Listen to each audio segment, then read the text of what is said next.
embedded sa isip ng mga Pilipino at mga politicians natin na ito lang ang kailangan ng isang nurse. Pero Chiki, makikita mo sa bisita natin ngayon, hindi basta-basta, no?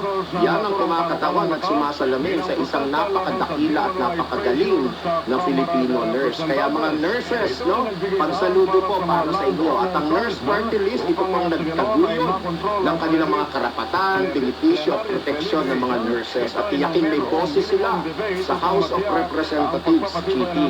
At sa kabila ng hamon ng politika, ang nurse ay nagtagumpay na makapasok sa Kongreso at nagdala ng hindi natin mabilang at napakaraming mga legasiya, panukalang batas para sa kapakanan ng ating healthcare frontliners. At sa bisita mo, Chiki, mamaya maikikwento siguro niya, no? Hindi lamang siya, kundi yung buong pamilya niya, maging ang kanyang anak na isang abogado, ay tumulong din, no? Para maitaguyod ang kapakanan ng ating mga Filipino nurses. Nasagot ko ba, Chiki? Oo, nasagot mo, pero may isa pa akong tanong. Ano-ano kaya yung mga naipanukalang mga batas para sa mga nurses? Yan ang nire-reserve ko para sa bisita natin. Napakaganda na yung mga house bill na yan, mabanggit ng ating bisita hanggang sa ito'y mapirmahan.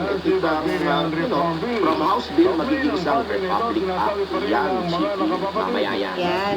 Okay, so reminders na tayo, Roger.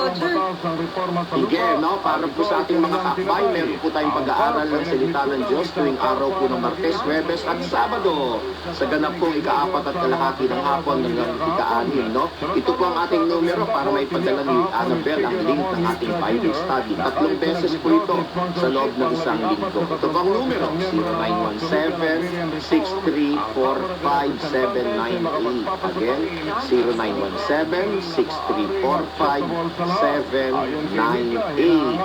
Chiki, sa araw ng Martes, sino bang bisita natin sa Chick Chat?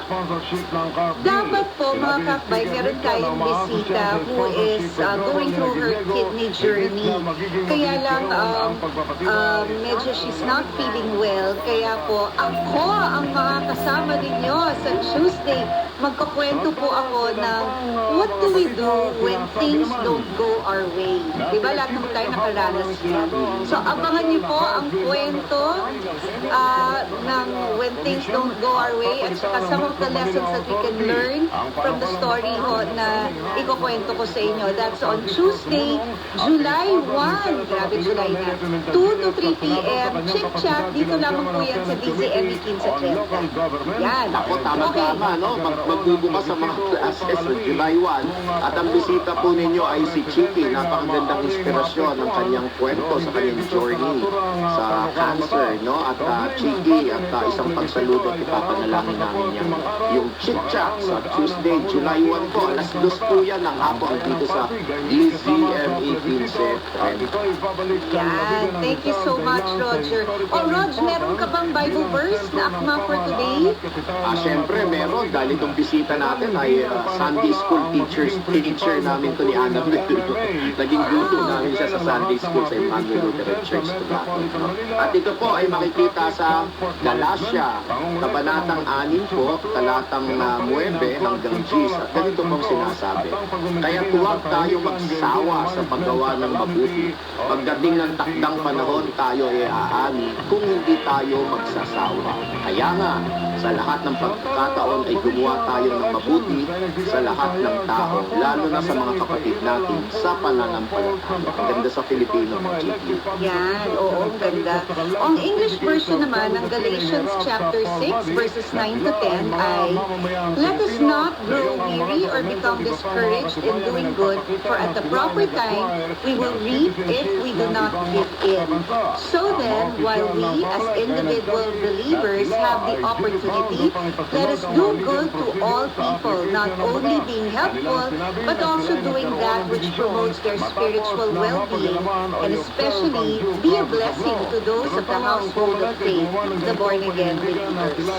Alright, so Roger, Yes. na? Pakilala mo na sino bang ating napakahusay at kaninang-kanina ay nag-enjoy na tayo sa kwentuhan. Pakilala na natin. Alright. Our guest for today finished her bachelor's bachelor's degree and Master of Arts in Nursing at the Trinity University, Asia. She finished her Master of Public Health and Doctor of Education postgraduate degrees at the University of the Philippines. She was a staff nurse at Oriental Mindoro Provincial Hospital and Goldwater Medical Center in Roosevelt Island, New York City. She was also a public health nurse in the Division of City Schools in Quezon City. She became the Dean of the Trinity University of Asia College of Nursing and the founding Dean of the Adamson University College of Nursing. She served as a member of the CHED Technical Committee in Nursing Education. She was the Department of Labor and Employment Deputy in the assessment of hospitals and has also worked with DOLE on the crafting of the Department Order Number 182, Series of 2017, o yung Guidelines Governing the Employment and Working Conditions of Health Personnel in the Private Healthcare Industry. She's also the founding president of AMNARS Incorporated, which progressed into AMNARS Party List and won a seat in the 60th Congress of the Philippines. She's also a pastor of Day by Day Ministries. Principal din po siya ng Paaralan ng Buhay, which is a ministry arm of Day by Day Ministries. Mga kaakbay, let's all welcome former Congresswoman, the Honorable Dr. Lea Primitiva Samaco Pakis mula sa NARS Party List. Hi, Doc. Good morning. Magandang umaga po at purihin ang Panginoon sa magandang umaga ito. Nawa po ang pag-ibig niya ang nasa atin sa oras nito at sa habang panahon. Magandang umaga po, Dr. Lea, si Ate Lea, no? Ay mabanggit ko, Chiki. Si Ate Lea ay choir directress ni Annabelle dito sa Emmanuel Lutheran Church. Grabe. Isang bagay na hindi ko po naging ministeryo kailanman. Minsan sumubok pero talagang hindi tayo biniyayaan ng magandang tinig. Sige, simulan natin, no? Dr. Lea, kwentuhan mo naman itong mga nakikinig nating mga kaakbay ng growing up years mo. Ikaw po ba ay mahilig na talaga sa usaping politika at talaga bang nasa puso niyo na yung ipaglaban lagi, isulong ang karapatan ng mga tao? Paano po ba yun? At paano kayo napunta rin sa academe bilang one of the best leaders para sa larangan po ng edukasyon? High school pa lang po ako, first year, second year, nagtuturo na po ako ng Bible study. Yung po ang titulo ng nanay ko sa akin, pagmamahal kay Jesus as Lord and Savior. Hanggang sa ngayon po, ito po ang pinakagawain ko para sa Panginoon sa pagbabalik sa kanya ng kanyang pagmamahal sa akin. Hindi naman ako po ay active din po sa high school, pero hindi pa naman po ako, hindi ko alam ang kalakaran ng mga exploitations ng panahon na yun. So, hanggang sabi ko nga po, hindi ko po alam yun hanggang mag-indika na ako. Nalaman ko lang po ito na ako ay naging presidente ng Philippine Nurses Association. At kita ko po noon na ang mga nurse natin ay on-the-job trainings with a fee, mayroon pong post-training tourism at mga course trainings. Hindi po sila pinapasweldo. Sila pa po ang nagpapayad sa services nila. Doon po nag-umpisa yung advocacy ako, especially when ako po ay tumaymay doon sa mga tatay na gumag-graduate doon po sa Ilocos, ay ang pagkamay ko po sa kanila ay naramdaman ko po yung kapal ng mga kamay nila. Na nakita ko yung halos yung binulungan sila na gumag-graduate yung mga anak nila ng mga nurse, na ang pag-asa nila, yung mga anak nila, makakapag-akon sa kanila doon sa kalagayan nila. Halimbawa po ay sinangla nila yung kanilang lupa o kalabaw o jeep para lang makapag-aral yung anak. Doon po nag-umpisa yung puso ko sa pagmamahal dito sa profession lalo na magkaroon ako advocacy.